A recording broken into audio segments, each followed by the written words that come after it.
I'm excited to welcome you to my channel. Before I dive into my story, don't forget to hit that subscribe button. My name is Sam, and there's a day I can never escape, no matter how much time passes or how far I try to run. September 11th haunts me like a shadow, creeping into my thoughts when I least expect it, dragging me back to that moment when everything changed. That morning started like any other.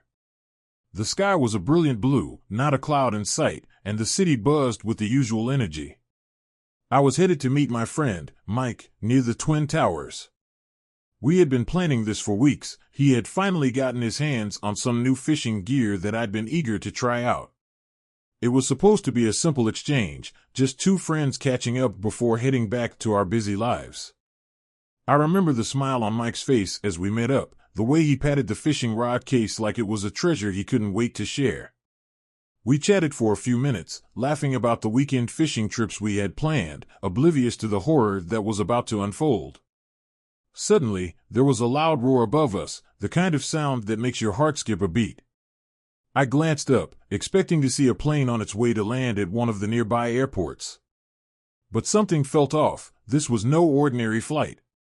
The plane was flying too low, too fast, and it seemed to be heading straight for the towers. Time seemed to slow down as the realization hit me. I heard the explosion before I could process what was happening, a deafening, earth-shaking blast that shattered the morning calm. The ground trembled beneath my feet, and for a moment, everything was chaos. Screams erupted around me, a chorus of fear and confusion, as people began to flee in every direction. I remember grabbing Mike's arm, instinctively pulling him toward the nearest building, trying to find cover. But in the pandemonium, we got separated. I was shoved behind a wall by the force of the panicked crowd, and when I turned to look for Mike, he was gone, swallowed up by the chaos. The next few minutes, or maybe it was hours, are a blur. The air was thick with smoke and dust, making it hard to breathe, hard to see. I remember stumbling, trying to find my bearings, my heart pounding as I searched for Mike. But there was nothing, just the sounds of destruction and the sight of people running for their lives. When the second plane hit, it felt like the world was ending. Another explosion, another wave of terror, and still no sign of my friend. I kept calling his name, my voice hoarse and desperate, but there was no answer. Only the roar of collapsing buildings, the wail of sirens, and the helpless cries of those trapped in the debris. In the days that followed, I searched for Mike, clinging to the hope that he might have made it out alive. I combed through the lists of survivors, checked every hospital, every shelter, but his name never appeared. Eventually, he was listed as one of the missing, one of the countless souls swallowed up by that day's tragedy, lost to the chaos that tore so many lives apart. I survived, but something inside me didn't. The memory of that day, the sound of the planes, the screams, the sight of the towers falling, they've haunted me ever since. And Mike, my friend, my fishing buddy, he never left me. He started appearing in my dreams, not as the happy, carefree guy I knew, but as a ghost of that day. His face pale, his voice pleading with me to protect him, to help him escape the nightmare that trapped him. Those dreams are relentless, vivid, and terrifying, pulling me back into the horror of that day whenever I close my eyes. I can't shake the feeling that Mike is still out there somewhere, caught in that moment of terror, and that he's reaching out to me from beyond, begging for something I can't give. Fishing became my escape, the one thing that could calm my mind, bring me a semblance of peace. Out on the water, surrounded by nature's quiet, I could almost forget the weight I carried. But even then, the memories lingered, lurking beneath the surface, waiting for the moment to pull me back into the darkness. And then, one night at the lake, the calm shattered. The past caught up with me, bringing with it the voices of the dead, and Mike's desperate plea from the other side. That night, I realized there was no escaping the ghosts of September 11th. They had found me, and they weren't going to let me go. The events of that day, the horror and chaos, have become a permanent fixture in my mind, replaying like a broken record that I can't turn off. Every time I close my eyes, I'm pulled back to that moment, to the roar of the planes, the explosion, the screams. But it's the nightmares that haunt me the most, the ones where Mike comes to me, not as he was in life, but as something else, something caught between the world of the living and the dead. In these dreams, I'm back in the shadow of the Twin Towers, the air thick with smoke and dust. The world is a dull, muted gray, the colors drained away by the tragedy that unfolded. I hear the familiar roar of the airplane above me, feel the ground tremble beneath my feet as the first explosion rips through the sky. But instead of running, I'm frozen, my eyes locked on the spot where I last saw Mike. And then he appears, emerging from the swirling clouds of debris, his face pale and streaked with ash. His clothes are torn, bloodstained, and his eyes, they're hollow, filled with a despair that cuts straight to my soul. He looks at me, his expression one of desperation and confusion, as if he's not sure where he is or how he got there. "Sam," he whispers, his voice barely audible over the chaos around us. "Help me. Please, help me."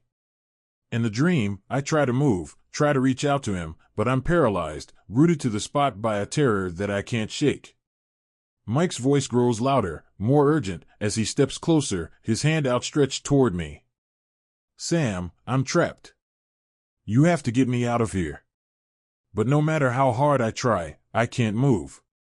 I'm forced to watch as Mike's face contorts in pain, his body trembling as if he's being pulled back by some unseen force. The ground beneath him cracks and splits open, revealing a chasm of darkness that seems to go on forever. He's slipping away, his fingers barely brushing mine as he struggles to hold on. "Don't leave me here," he pleads, his voice choked with fear. "Please, Sam, don't let me go." And then, just as I finally manage to reach out, to grasp his hand, he's gone, swallowed up by the darkness, leaving me alone in the ruins of what was once our world. I wake up in a cold sweat, my heart racing, my breath coming in ragged gasps. The fear, the helplessness, the sense of loss, it all lingers, refusing to let go even as I try to remind myself that it was just a dream. But it doesn't feel like just a dream. It feels real, too real, as if Mike is still out there somewhere, trapped in that moment of terror, unable to move on. And the line between reality and the supernatural begins to blur. The more these nightmares plague me, the more I start to question whether Mike is really gone, or if some part of him is still reaching out to me, desperate for help. These dreams leave me feeling unsettled, unable to find peace even in the quiet moments of my life. I see Mike's face in the shadows, hear his voice in the silence, and I'm haunted by the feeling that I failed him, that I left him behind when he needed me the most. I can't shake the thought that he's trapped somewhere between this world and the next, caught in a limbo where the horrors of that day play out over and over again. As the nightmares continue, I start to dread sleep, knowing that it will only bring me back to that place of fear and despair. I try to stay awake, to keep myself busy with work or distractions, but the exhaustion eventually takes over, pulling me back into the darkness. And each time, Mike is there, waiting for me, pleading for my help, his voice echoing in my mind long after I wake. The dreams have become a constant reminder of the trauma I carry, a weight that I can't seem to lift. They've made it impossible to move on, to find closure or peace. Instead, I'm stuck in a cycle of fear and guilt, haunted by the memory of my friend and the events that took him from me. And as the nightmares blur the line between reality and the supernatural, I start to wonder if Mike is really gone, or if some part of him is still out there, reaching out from the other side. The thought terrifies me, but it also fills me with a sense of responsibility, a need to find a way to help him, to finally bring him the peace that eludes us both. But how do you help someone who's no longer here? How do you protect a friend from a chaos that's long since passed? These questions swirl in my mind, leaving me with no answers, only a growing sense of dread. Because if Mike is still out there, trapped in the nightmare of that day, then maybe I am too, unable to escape the ghosts of the past, no matter how hard I try. Amidst the chaos that has become my life since that day, fishing has been my only escape. When the nightmares began to take hold, and the memories of September 11th started to bleed into my waking hours, I found solace in the simple act of casting a line into the water. Fishing became more than just a hobby, it became a lifeline, the one thing that could quiet the noise in my head, if only for a few hours. I've been fishing for as long as I can remember. It was something my dad and I used to do together when I was a kid, and it's always been a way for me to unwind, to reconnect with nature, and to find a sense of peace. After Mike went missing, after the nightmares began, fishing became my refuge. It was the only place where I could distance myself from the memories, from the guilt and fear that plagued me. There's a particular lake I go to, a hidden gem tucked away in the woods about an hour outside the city. It's not well known, and that's part of its charm. The lake is surrounded by tall, ancient trees that seem to whisper in the wind, their branches reaching out like protective arms around the water. The surface of the lake is usually as smooth as glass, reflecting the sky and the trees in perfect clarity. On a good day, you can see straight to the bottom, where fish glide silently through the water, unaware of the world above. I've spent countless hours on the shores of that lake, my fishing rod in hand, the world's troubles temporarily forgotten. The quiet, the stillness, the gentle lapping of the water against the rocks, it's as if time slows down here, and the weight of the past lifts, even if just a little. The simple act of casting a line, watching it arc gracefully through the air before landing with a soft splash, is soothing. It's a rhythm, a ritual that I can lose myself in, allowing the tension in my body to ebb away. But as much as this place has become my sanctuary, there's always an underlying tension that I can't quite shake. It's a sense that the peace here is too fragile, that it could be shattered at any moment. Maybe it's because I know that no matter how tranquil the lake is, no matter how calm I feel while I'm here, I can't escape the memories that haunt me. They're always there, lurking just below the surface, waiting for the quiet to turn against me. Even on the most peaceful days, when the sun is shining and the only sounds are the rustle of leaves and the occasional splash of a fish, I can't completely relax. There's a part of me that's always on edge, always waiting for something to disrupt the calm. It's as if the lake itself holds its breath, aware of the darkness I carry with me, aware that the peace it offers is only temporary. Sometimes, when I'm sitting on the shore, staring out at the still water, I feel as though the lake is watching me, waiting. The trees seem to close in, their shadows lengthening as the sun dips lower in the sky. The air grows cooler, and the surface of the water ripples, disturbed by something unseen. It's in these moments that the tension rises, that the fragile peace begins to fray at the edges, and I'm reminded that I can never fully escape what happened on that day. But I keep coming back to the lake, despite the tension, despite the fear that the peace I find here might not last. Because even if it's temporary, even if it's just an illusion, those moments of calm are worth it. They're the only thing that keeps me grounded, that gives me a reprieve from the nightmares and the memories that haunt me. And yet, no matter how many times I return to the lake, no matter how many fish I catch or how many hours I spend in quiet reflection, I can't shake the feeling that something is waiting for me here. Something just beneath the surface, something that knows the truth about what happened that day and refuses to let me forget. It's a tension that gnaws at the edges of my mind, a reminder that the past is never really gone, that it can resurface at any time, like a fish rising to take the bait. For now, the lake remains my refuge, the place I go when the weight of it all becomes too much to bear. But I know that the peace I find here is precarious, that the ghosts of September 11th are never far behind. And in the stillness of the lake, in the quiet moments when the world seems to hold its breath, I can almost hear them, the whispers, the voices, the echoes of that day, reminding me that the past is never truly at rest. The nightmares had been particularly brutal that week, clawing their way into my sleep every night, leaving me drained and on edge. I couldn't escape them, couldn't find any peace, not even in the daylight. Mike's voice had become more insistent, more desperate, echoing in my mind long after I woke up in a cold sweat. The line between reality and those vivid, terrifying dreams had started to blur, and I knew I needed to get away, to find some semblance of calm before I completely unraveled. It was a Friday evening when I made the decision. The city felt suffocating, the noise and the crowds only adding to the chaos in my head. I needed to be somewhere quiet, somewhere still. The lake was the only place I could think of that might offer me some relief, even if just for a few hours. I grabbed my fishing gear, threw it in the back of my truck, and headed out of the city, my mind set on finding peace in the calm waters and the solitude that the night would bring. The drive out to the lake was uneventful, the hum of the engine and the rhythmic passing of streetlights slowly easing the tension in my shoulders. As the city lights faded behind me and the dark silhouette of the forest loomed ahead, I felt a small sense of relief. The air grew cooler, cleaner, as I left the paved roads for the dirt path that wound through the trees, leading to the hidden lake where I had spent so many hours trying to escape my demons. By the time I arrived, the sun had dipped below the horizon, leaving behind a sky streaked with the last traces of twilight. The colors bled together in hues of deep purple and blue, gradually fading into the inky blackness of night. I parked the truck at the edge of the tree line, the tires crunching softly on the gravel, and stepped out into the cool evening air. The lake was just as I remembered it, still, serene, like a mirror reflecting the darkening sky.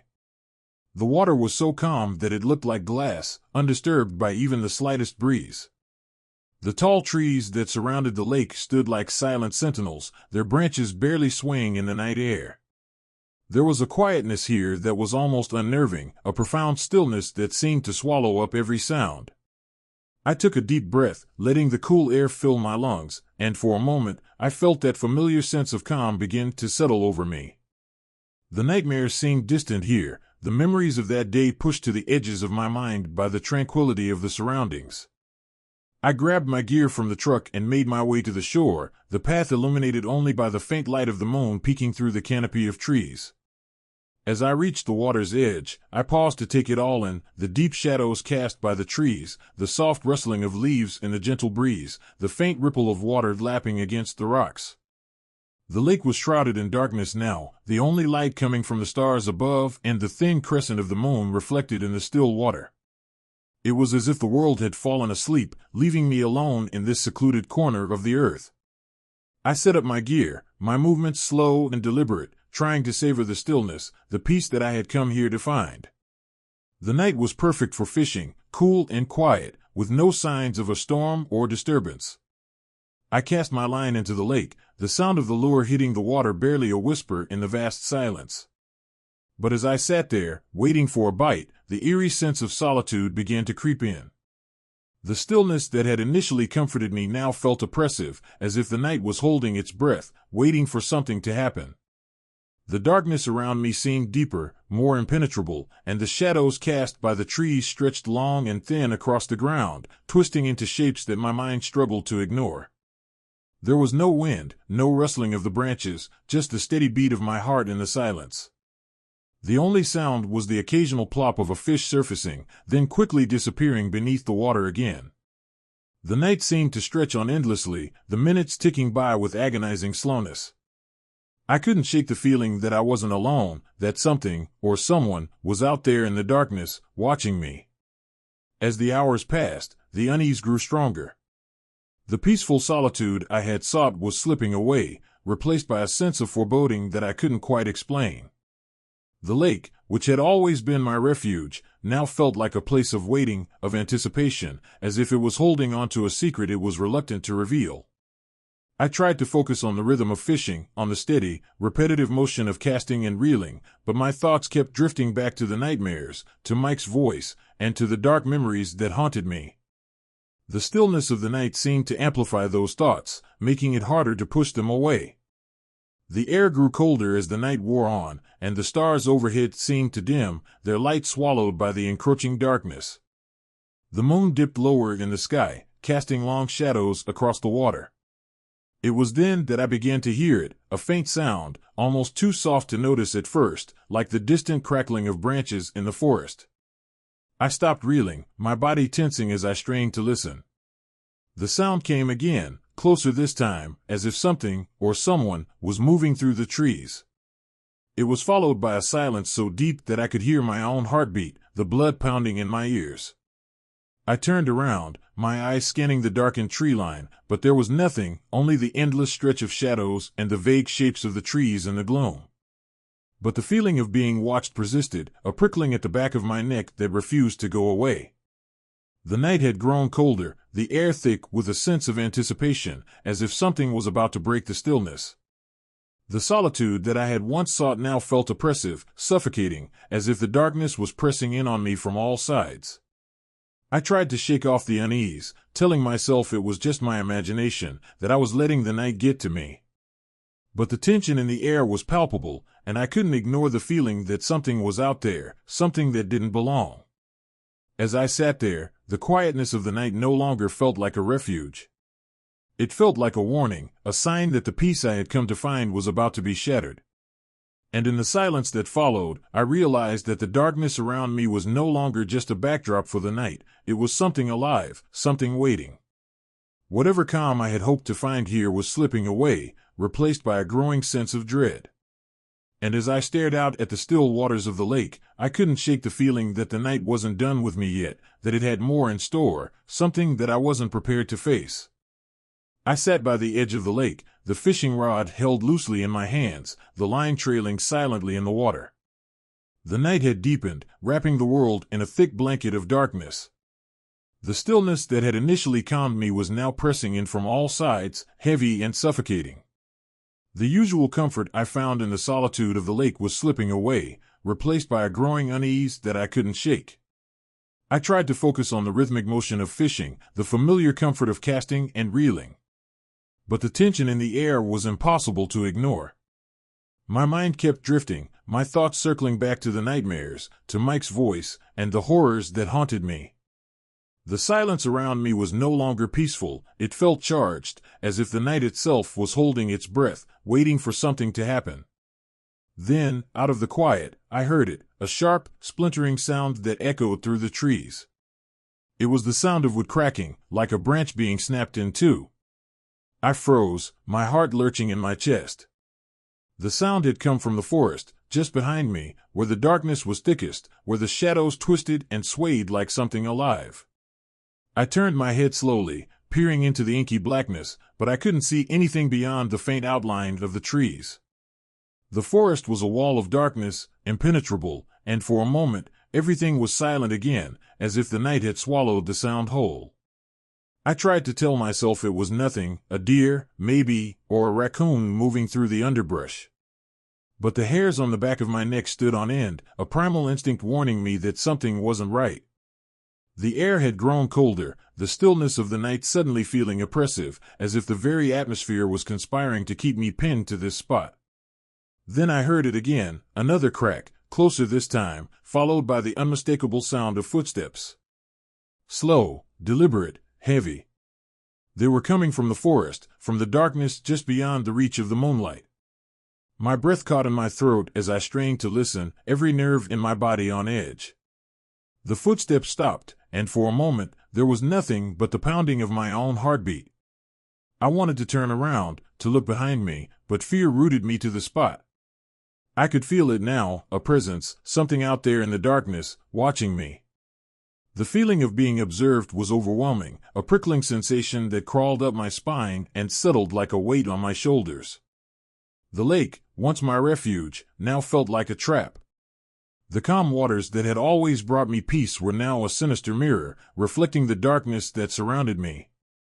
The trees, standing tall and silent around the lake, seemed to close in, their shadows stretching toward me like long, skeletal fingers. Another sound, a rustle of leaves, followed by the faint crunch of gravel underfoot. The footsteps were moving again, circling around me, but still hidden within the shadows. I couldn't see who or what was out there, but the sense of being watched, of being hunted, was undeniable. My skin prickled with fear, my mind racing with possibilities, none of them good. I gripped the fishing rod tighter, my knuckles white as I fought the urge to flee. The rational part of me tried to take control, telling me it was all in my head, that I was letting the night and the isolation get to me. But another part of me, deeper and more primal, knew that something was wrong. The lake was too quiet, the night too still, and the presence I felt wasn't going away. Then, without warning, the silence was shattered by a loud, sharp crack, as if something heavy had been dropped onto the forest floor. The sound reverberated through the trees, startling me to my feet. I spun around, my eyes scanning the darkness, but there was nothing, only the endless, impenetrable blackness of the forest, where the shadows moved and shifted as if alive. The footsteps started again, this time faster, more urgent. They were getting closer, the sound of them echoing in the still night air, coming from all directions at once. My heart pounded in my chest, adrenaline surging through my veins as the feeling of being watched intensified. The darkness around me seemed to pulse with energy, as if the night itself was closing in on me.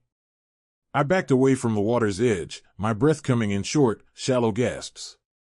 The lake, once a place of tranquility, now felt like a predator, waiting for the moment to strike. The stillness of the water, the quiet of the night, it was all a lie, a facade hiding something far more sinister beneath the surface. As I retreated, the sounds followed me, branches snapping, leaves rustling, footsteps crunching on the gravel. I was no longer alone by the lake. Whatever was out there, whatever was watching me, was getting closer, surrounding me, trapping me in this place that had once been my escape. I felt a cold sweat break out across my forehead, my hands trembling as I struggled to keep my fear in check. The darkness pressed in from all sides, the lake's calm surface now a deceptive mirror that seemed to reflect the growing terror in my mind.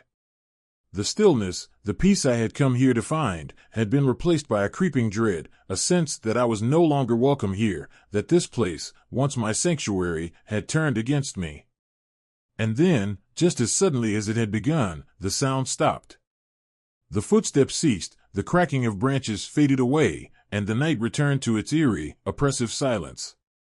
But the feeling of being watched, of something lurking just out of sight, remained. I stood there, frozen, my senses on high alert, waiting for the next sound, the next sign that I wasn't alone. But nothing came. The lake was still, the trees silent, the air heavy with tension. It was as if the presence, whatever it was, had decided to bide its time, to wait for the right moment to make itself known. The night was no longer a refuge. It was a trap, and I was caught in its web, unable to escape the darkness that surrounded me. The peace I had sought was gone, replaced by a fear that gnawed at the edges of my mind, a fear that I couldn't shake. As I stood there, alone in the dark, I realized that the lake, once my sanctuary, had become a place of nightmares. And whatever was out there, watching me from the shadows, wasn't going to let me leave without a fight. The oppressive silence that followed the unsettling sounds was suffocating. The night had returned to its eerie stillness, but the tension in the air was thicker than ever. I stood there, frozen, every muscle in my body tensed, listening intently for any sign of movement, any hint that the unseen presence was still out there, watching me. At first, there was nothing, just the quiet lapping of the water against the shore and the distant rustle of leaves in the gentle breeze. But then, as I strained to hear beyond the silence, I noticed something else. It was faint, almost imperceptible at first, like the wind was carrying a distant echo, a murmur that didn't belong to the natural world around me. The sound was so soft that I might have dismissed it as my imagination, but the more I listened, the more distinct it became. It wasn't the usual sounds of the forest, not the chirping of insects or the rustling of animals. It was something different, something that sent a cold shiver down my spine. Whispers. At first, they were just faint murmurs, carried on the wind like a breeze passing through the trees. The voices were low, almost unintelligible, as if they were coming from far away, deep within the forest. But as the seconds ticked by, the whispers grew louder, more distinct, until they were unmistakable, disembodied voices, surrounding me, their tones filled with pain and fear. My breath caught in my throat as I turned in a slow circle, trying to locate the source of the voices, but there was no one there, nothing but the shadows and the dark outline of the trees. The whispers continued, growing in intensity, overlapping with each other until they formed a haunting chorus that filled the air. I could hear fragments of words now, words that sent chills through my entire body. Help, please, why, lost. The voices sounded desperate, full of anguish and confusion, as if they were crying out from the depths of some unfathomable darkness. I couldn't make sense of them, couldn't understand what they wanted, but their presence was undeniable, and it filled me with a dread that I had never felt before. As the whispers grew louder, they were joined by other sounds, faint moans of pain, the distant echo of screams that seemed to come from all directions at once. The night was alive with these voices, these tormented souls reaching out from the shadows, their cries reverberating through the stillness of the lake. I felt my heart begin to race, my hands trembling as I tried to keep my grip on the fishing rod. The voices were everywhere, surrounding me, and the air felt colder, heavier, as if the very atmosphere was thick with their despair. I could feel the presence of something dark and ancient, something that had been lurking just beneath the surface, waiting for the right moment to make itself known. Then, among the cacophony of voices, I heard it, a single voice that cut through the others like a knife. It was different, more familiar, and it sent a shiver of recognition through me. The voice was faint, but I knew it instantly, a voice I had heard so many times before, both in life and in the nightmares that plagued me. Sam. It was Mike. His voice was distant, strained, as if he were calling to me from the other side of a great chasm. My heart pounded in my chest as I whipped around, searching the darkness, desperately hoping to see him standing there, hoping against hope that somehow, impossibly, he had found his way back. But there was nothing, just the shadows, the trees, and the stillness of the night. The whispers and moans continued to swirl around me, but Mike's voice rose above them, clear and desperate.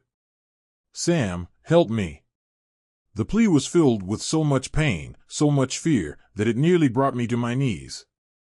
My hands shook violently as I clutched the rod, my mind racing, unable to comprehend what I was hearing.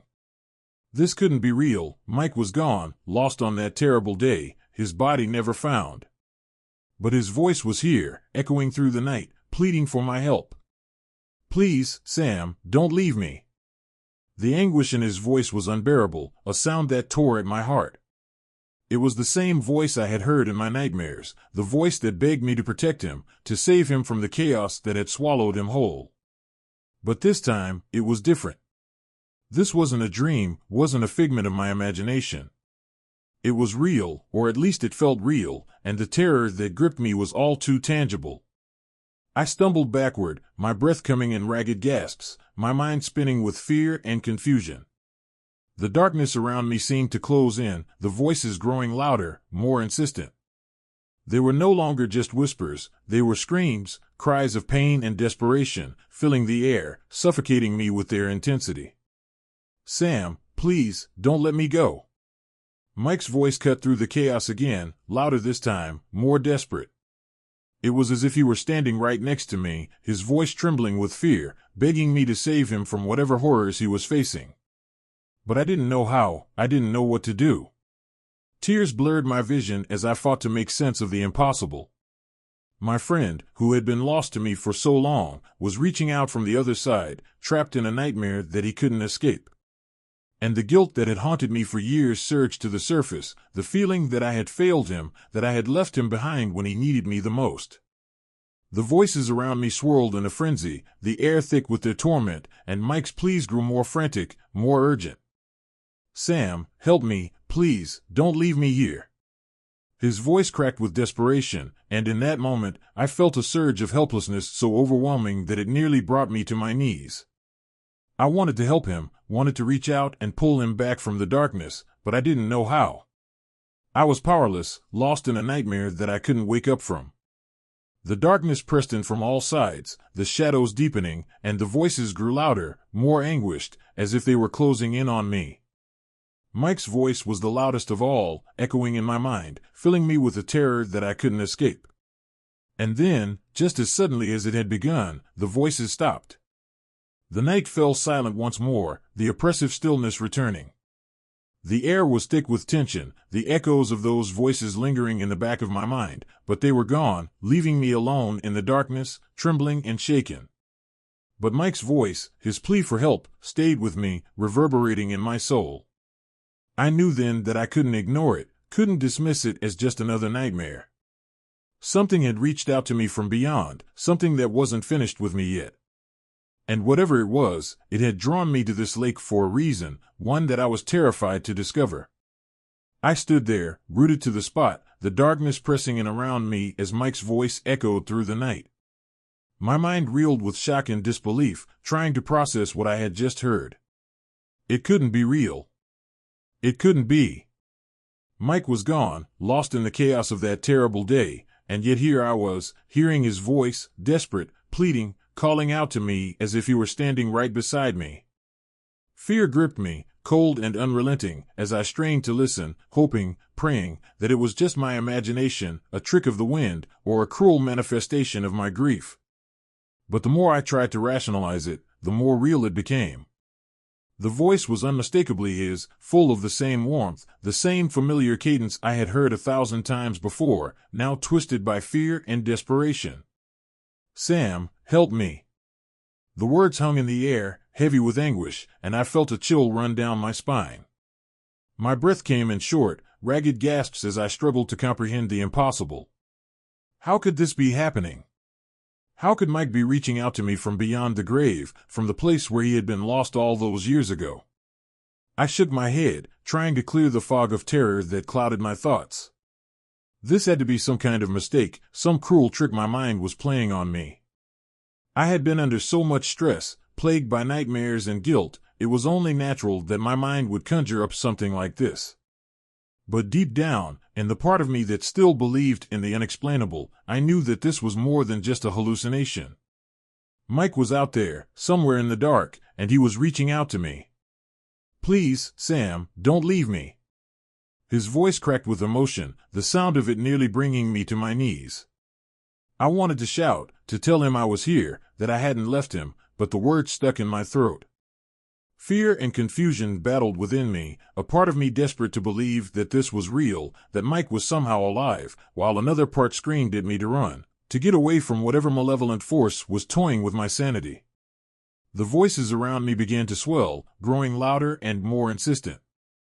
The whispers, the moans, the distant screams, they were no longer just background noise, they were closing in, surrounding me in a cacophony of anguish and despair. I felt trapped, suffocated by the presence of something that defied reason, something that blurred the line between the living and the dead. The air around me grew colder, the night thick with the weight of the supernatural. My heart pounded in my chest, my body trembling as the voices pressed in from all sides. I could hear them, hundreds of voices, all crying out at once, overlapping in a frenzy of torment. The forest, the lake, the very ground beneath me seemed to vibrate with their suffering. "Sam, help me." Mike's voice cut through the din, louder, clearer, as if he were standing right beside me, his breath hot against my ear. I spun around, my eyes wild as I searched the darkness, desperate to see him, to understand what was happening. But there was nothing, no shadow, no figure, only the endless void of night and the echo of his voice, pulling me deeper into a nightmare I couldn't escape. "Please, Sam, don't let me go." The words were like a dagger to my heart, filled with such pain and fear that it was all I could do to keep myself from collapsing under the weight of it. My mind screamed at me to leave, to get out of there, but my feet wouldn't move. I was paralyzed by the overwhelming sense of helplessness, of guilt, of fear that I had somehow failed my friend, that I had left him to suffer alone in some dark place that I couldn't reach. The voices grew louder, more frantic, filling the air with their cries, their pleas for release. I clutched the fishing rod in my hand, my knuckles white as I tried to ground myself in the physical world, to remind myself that I was still here, that this was still real. But the line between reality and the supernatural was blurring, dissolving into the darkness that surrounded me. The lake, once a place of solace, now felt like a portal to another world, a world where the dead walked among the living, where the past refused to stay buried. The calm, reflective surface of the water seemed to mock me, as if hiding the secrets of what lay beneath. The air was thick with tension, with the presence of something unseen but undeniably real, and I couldn't shake the feeling that I was teetering on the edge of something far more terrifying than I had ever imagined. "Sam, I'm here, help me." Mike's voice rang out again, more desperate than before, and I felt the tears welling up in my eyes. I wanted to help him, to reach out and pull him back from whatever darkness he was trapped in, but I didn't know how. I was powerless, lost in a nightmare that had followed me from sleep into waking life, unable to distinguish between what was real and what was not. My breath came in short, panic bursts, my vision blurring as the tears began to fall. The voices, the darkness, Mike's pleas, they were all too much, too overwhelming, and I felt myself slipping, losing my grip on reality. The fear was all-consuming, a living, breathing entity that wrapped itself around me, dragging me down into the depths of despair. And yet, despite the terror, despite the overwhelming sense of helplessness, I couldn't bring myself to leave. I couldn't abandon Mike, not again, not when he needed me the most. Even as the voices screamed in my ears, as the shadows closed in, I knew I had to stay, had to confront whatever was happening, had to find a way to help my friend. "Sam, please, don't leave me here." His voice was so close now, so real, that I could almost feel his presence beside me. The air around me seemed to crackle with energy, the line between the living and the dead dissolving completely. I was no longer just a man standing by a lake. I was a man caught between two worlds, a man who had been pulled into something far beyond his understanding. The realization hit me like a punch to the gut. I wasn't just hearing Mike's voice, I was hearing the voice of someone trapped in a place I couldn't reach, a place where the boundaries between life and death no longer mattered. And I was powerless to do anything about it. The night pressed in, the darkness alive with the voices of the lost, the forgotten, and the damned. And in the center of it all was Mike, my friend, calling out to me from a place of unimaginable torment, begging for help I didn't know how to give. I felt my knees buckle, my strength giving out as the weight of it all crushed me. The tears flowed freely now, my vision blurred by the salt and the fear. The voices continued to swirl around me, their cries echoing in my mind, but all I could hear was Mike, Mike, who I had lost on that terrible day, Mike who was now reaching out to me from beyond the grave, Mike who was begging for a salvation that I couldn't provide. And as I sank to the ground, the fishing rod falling from my grasp, I knew that the line between the living and the dead had been crossed, that I had been pulled into something far darker, far more terrifying than I had ever imagined. And there was no turning back. As I knelt by the edge of the lake, my body trembling, my breath coming in shallow gasps, the night around me seemed to change. The atmosphere, already heavy with tension, shifted into something far more sinister. The air grew colder, so much so that I could see my breath misting in front of me, swirling in the darkness like a ghostly wisp. It felt as if the very life was being drained from the world around me, leaving only a hollow, icy emptiness. The voices that had once been faint whispers were now growing louder, more distinct, and far more menacing. They no longer echoed from a distance, they were right here, surrounding me, closing in from all sides. The forest, the lake, the very earth beneath me seemed to resonate with the sound of their cries, their moans of pain and despair reverberating through the night air. It was as if the shadows themselves had come alive, whispering dark secrets, calling out from the abyss. I tried to stand, to pull myself together, but my legs felt like lead, weighed down by the sheer terror of the situation. My heart pounded in my chest, my pulse racing as the voices closed in, each one distinct, each one filled with an overwhelming sense of loss, of anguish. They were no longer just random sounds, these were the voices of the dead, the lost souls who had been left behind, crying out for something I couldn't give. And then, cutting through the cacophony of voices, came Mike's voice again, no longer faint, no longer distant, but right there, as if he were standing beside me, his presence palpable in the frigid air. His voice was raw with fear, with desperation, with a need so deep it shook me to my core. "Sam, please, protect me, don't let them take me." The plea sent a shiver down my spine, a cold, biting fear that wrapped itself around my heart and squeezed. This was no longer just a voice in the darkness, this was my friend, reaching out to me from beyond the grave, from a place of unimaginable torment. The realization hit me like a tidal wave, drowning me in a sea of terror and helplessness. Mike was trapped, caught in the chaos that had consumed him on that fateful day, and now, somehow, that chaos was reaching out to claim me as well. The air around me seemed to thicken, as if the very atmosphere had become a living entity, pressing in on me, suffocating me with its weight. The cold seeped into my bones, a deep, unrelenting chill that gnawed at my insides, leaving me numb with fear. The voices grew clearer, their words now unmistakable, each one a cry for help, for release, for protection from the darkness that had claimed them. "Save us, protect us, don't let them take us." They were all around me, invisible but unmistakable, pulling me deeper into the nightmare.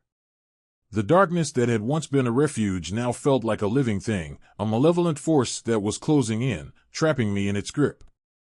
I could feel it, whatever it was, reaching out, its tendrils of shadow and despair wrapping around me, pulling me toward the void from which there would be no return. "Sam, please, don't let them take me." Mike's voice was frantic now, filled with a terror that mirrored my own. The thought of him being lost, of him being pulled into whatever dark place these voices had come from, filled me with a dread so profound that I felt my mind teetering on the edge of madness. I wanted to scream, to shout that I was here, that I would protect him, but the words wouldn't come. My mouth was dry, my throat tight, as if the darkness itself had stolen my voice. The night around me seemed to pulse with energy, a dark, malevolent force that had been waiting, biding its time, and now it had found its moment. The lake, once still and serene, now looked like a black, bottomless pit, its surface rippling with unseen currents, as if something beneath the water was stirring, awakening to claim what had been lost. The voices grew louder, their cries echoing in my mind, each one a dagger of despair that cut through my thoughts, leaving me raw and exposed. I could feel the presence of something far more powerful, far more terrifying than just the voices of the dead, something that had been waiting for me, something that had finally found a way to reach me through the veil that separates the living from the dead. "Sam, help me." Mike's voice was now so close, so clear, that I could almost feel his breath on my skin. The cold intensified, the darkness closing in until it was all I could see, all I could feel. The world around me dissolved into nothingness, leaving only the icy grip of fear and the sound of Mike's desperate plea echoing in my ears. The line between the living and the dead had shattered, leaving me stranded in a place where time and space no longer held any meaning, where the past and present collided in a whirlwind of chaos and despair. I was no longer just a man standing by a lake. I was a man caught in the eye of a supernatural storm, one that had been brewing for years, waiting for the right moment to break free and claim its victims. The voices became a roar, a deafening cacophony of anguish and pain, and Mike's voice rose above them all, a beacon of desperation that threatened to pull me under. "Sam, please, don't let them take me, save me." I felt the darkness reach out, its cold, icy fingers wrapping around my heart, squeezing until I could barely breathe. The terror was overwhelming, a living, breathing entity that consumed me, leaving no room for rational thought, for escape. I was trapped, caught in a nightmare that had followed me from my dreams into the waking world, and there was no way out.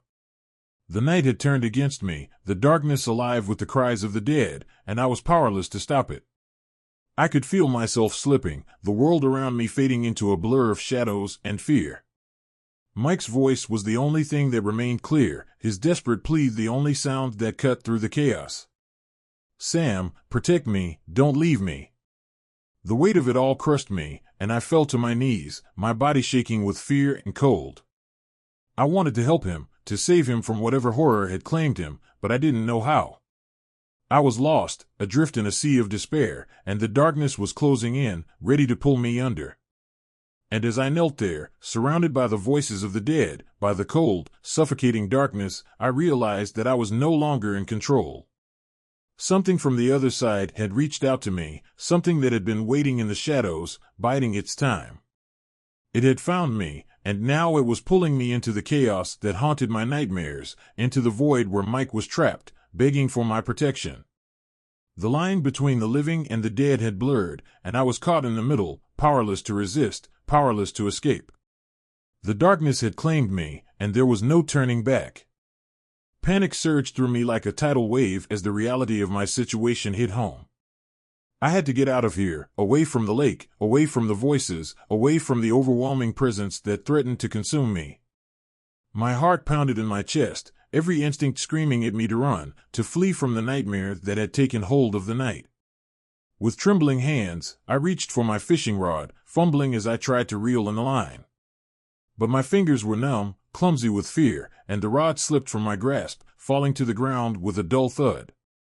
The voices around me seemed to swell in response, rising in volume and intensity, their cries of despair growing more insistent, more frenzied. "Sam, please, don't leave." Mike's voice was a raw, desperate plea that tore through my heart. But I couldn't stay, not here, not in this place where the boundaries between the living and the dead had dissolved into nothingness. I had to escape, had to find a way out before whatever dark force had taken hold of the night could claim me. I scrambled to gather my gear, my movements frantic and uncoordinated.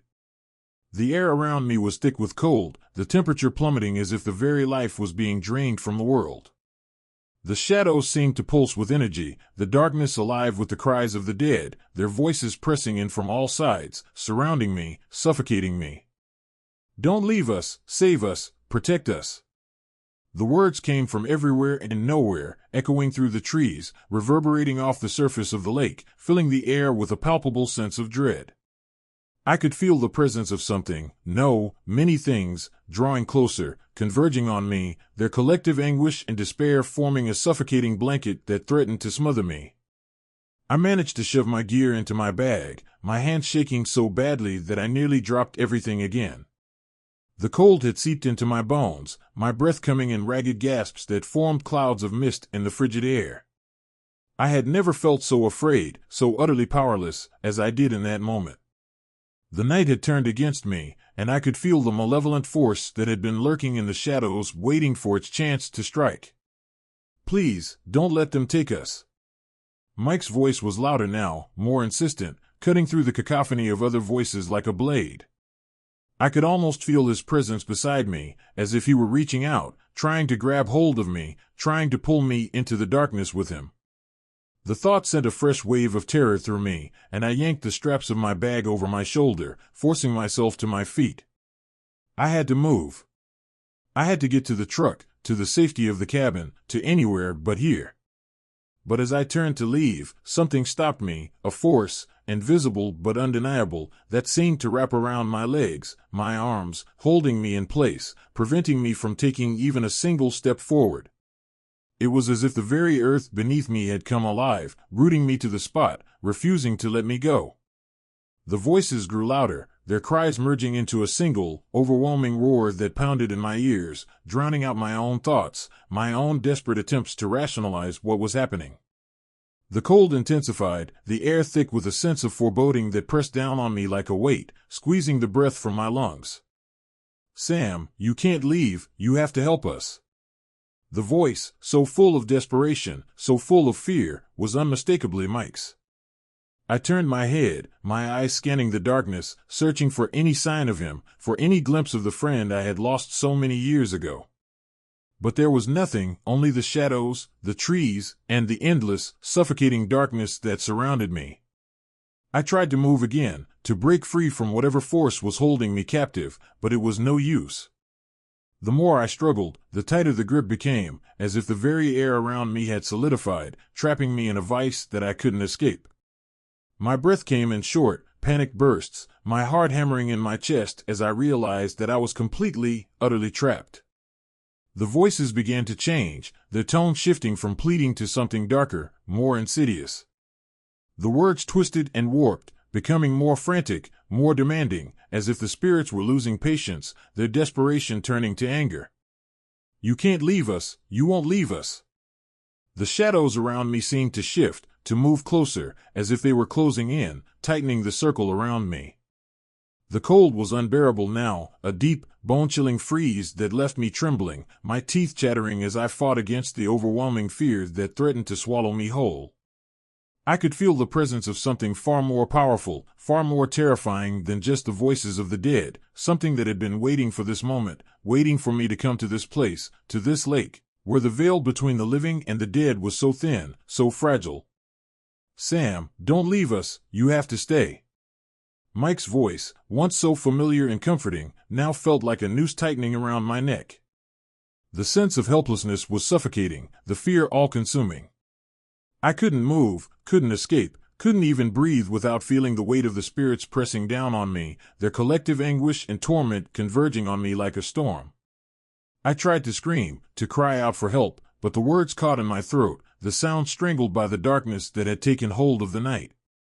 The shadows continued to close in, the air around me thickening until it felt like I was drowning, suffocating under the weight of the supernatural forces that had trapped me here. The lake, once a place of peace and solace, now felt like a tomb, a place where the dead had gathered to claim what was theirs. The surface of the water rippled, disturbed by something unseen, as if the spirits were rising from the depths, reaching out to drag me under. "Sam, you can't leave, you belong to us now." The finality of the words sent a jolt of pure terror through me. My vision blurred, spots of black dancing in front of my eyes as the cold and fear overwhelmed my senses. I could feel the spirits closing in, their presence a suffocating, crushing force that left me gasping for air, my mind teetering on the edge of madness. I tried to move one last time, tried to break free from the grip that held me captive, but it was no use. The darkness had claimed me, the spirits had surrounded me, and there was no escape. The voices grew louder, their demands more insistent, more terrifying, as if they were pulling me deeper into the nightmare, refusing to let me go.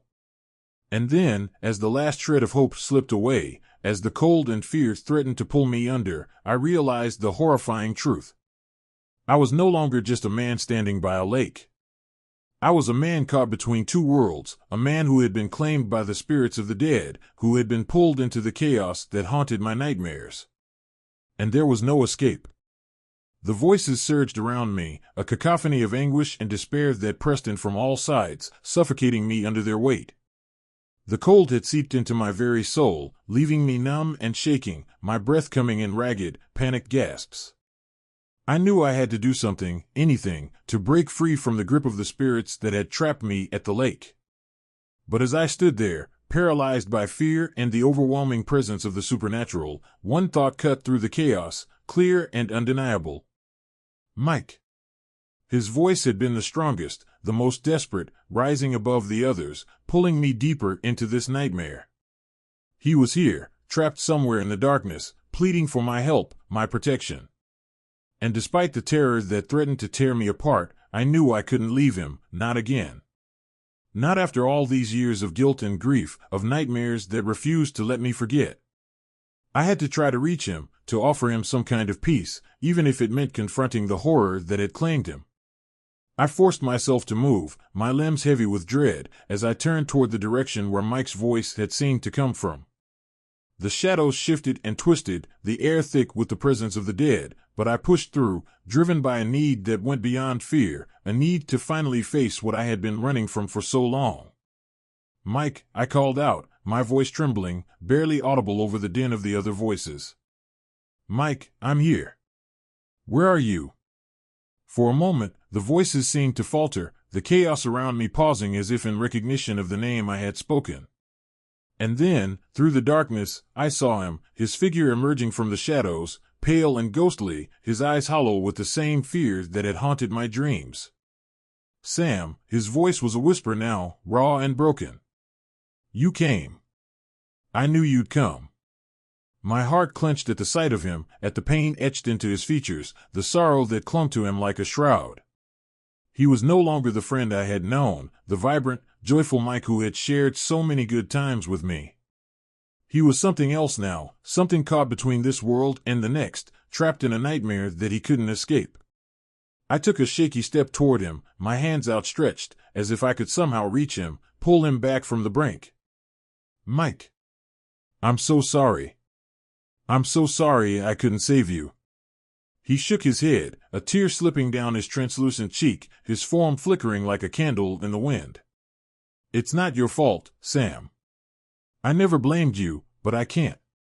I can't find my way out. The anguish in his voice was almost too much to bear, and I felt tears stinging my own eyes as I struggled to find the right words, the words that could somehow offer him peace. I'm here now, Mike. I'm here. We'll find a way out together. The shadows around us seemed to tighten, the voices rising again, their tone shifting from desperation to anger, as if they resented my presence, my attempt to reach Mike. The darkness pulsed with energy, the cold growing more intense, more suffocating, as if the very air was trying to push me away, to drag Mike back into the void. You can't take him, the voices hissed, merging into one terrifying chorus. He belongs to us now. I felt the weight of their words like a physical blow, staggering me, but I refused to give in, refused to let them take him. I reached out, my hand trembling as it passed through the icy air, finally making contact with Mike's own cold, spectral hand. The touch sent a shock through me, a jolt of electricity that made my heart skip a beat, but I held on, refusing to let go. Mike, I said, my voice steady despite the fear that gripped me. You don't have to stay here. You don't have to be trapped in this darkness. I'm here with you. We can find peace together. For a moment, it seemed to work. The shadows around us receded slightly, the voices faltering as if confused, unsure of what to do. Mike's eyes met mine, and I saw a glimmer of the old Mike, the friend I had loved and lost, flicker in his gaze. He nodded, a faint smile playing at the corners of his lips, as if he finally believed that there might be a way out. But then, as quickly as the hope had appeared, it vanished. The darkness surged back with a vengeance, the voices rising in a deafening roar, their anger and despair overwhelming. The grip on my hand tightened, and I felt Mike being pulled away, his form flickering, fading, as if the shadows were trying to drag him back into the depths. Sam. I can't. His voice was barely a whisper now, his form almost completely lost to the darkness. I tried to hold on, tried to pull him back, but the force was too strong, too powerful. The spirits that had claimed him were not willing to let him go, not willing to let me take him from their grasp. Mike! I screamed, my voice raw with desperation. Mike, don't go. Fight it. Please, fight it. But it was no use. The darkness swallowed him whole, the cold, suffocating presence of the spirits engulfing him, pulling him back into the abyss. The last thing I saw was his eyes, filled with sorrow, with regret, as if he knew that this was the end, that there was no escape. Sam. I'm sorry. And then he was gone, his voice, his presence, everything swallowed by the void. The darkness closed in around me, the cold so intense that it felt like my very soul was being frozen, shattered into a million pieces. The voices roared in triumph, their anger, their despair, their torment all crashing down on me like a tidal wave. I was alone. The realization hit me with the force of a sledgehammer, leaving me gasping for breath, my body trembling with shock and grief. Mike was gone, truly gone, and I was left standing on the shores of the lake, surrounded by the shadows of the dead, the spirits that had claimed him. The night was silent again, the voices fading into the background, leaving only the cold, the darkness, and the overwhelming sense of loss. The lake, once a place of peace, was now a place of despair, a place where the spirits of the lost and forgotten lingered, refusing to let go. I knew then that I would never be able to leave this place. The spirits had claimed me as they had claimed Mike, binding me to the lake, to the darkness that haunted it. I could feel it, the cold, the despair, the sorrow, seeping into my very being, tying me to this place, to the spirits that had been left behind. The nightmares that had plagued me for so long were no longer just dreams. They were real, and they had finally caught up with me. The scars left by that fateful day, by the tragedy that had claimed so many lives, would never heal. They had left their mark on me, on Mike, on everyone who had been touched by that darkness. And now, I was a part of it. Forever tied to the lake, to the spirits that haunted it, unable to escape the voices that would whisper in my ear, night after night, reminding me of the tragedy, the loss, the despair that could never be undone. The lake had become my prison, and there was no way out. Some scars, I realized, never fully heal. They linger, festering in the darkness, waiting for the moment when they can pull you back, when they can remind you that the past is never truly gone. And as I stood there, the cold seeping into my bones, the darkness pressing in from all sides, I knew that I would never escape the ghosts of that fateful day. They had claimed me, just as they had claimed Mike, and I was lost to them now. Forever haunted, forever trapped in the darkness, forever bound to the lake where the dead whispered and the living were forgotten. This is where the story ends. Share your opinion in the comments. Did you like the story?